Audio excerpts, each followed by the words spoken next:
ప్రార్థన చేసుకుందాం. ప్రేమగల తండ్రి, ఉదయకాలశలో మీరు మాకు ఇచ్చిన ఈ వాగ్దాన సందేశాన్ని బట్టి నీకు వందనాలు. నిన్ను అంగీకరించడం వలన, నీకు సంపూర్ణంగా మా జీవితాలు సమర్పించుకోవడం వలన బుద్ధి, జ్ఞానము, సర్వసంపదలు మాకు ఇస్తానని వాగ్దానం చేసిన దేవుడు. అవి నీలో గుప్తమై ఉన్నవని ప్రభువా నీ వాక్యంలో మేము చూసాం.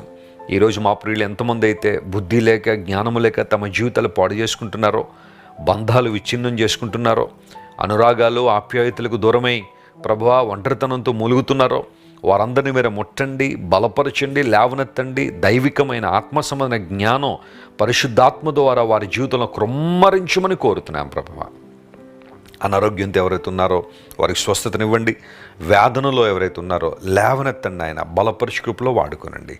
ఘనత, మహిమ, ప్రభావానికి మాత్రమే ఆరోపిస్తూ యేసు నామం పేరిట అడిగి వేడుకొనిచున్నాం తండ్రి. Amen, amen, amen. God bless you dear friends. Have a wonderful day. ప్రార్థన చేసుకుందాం.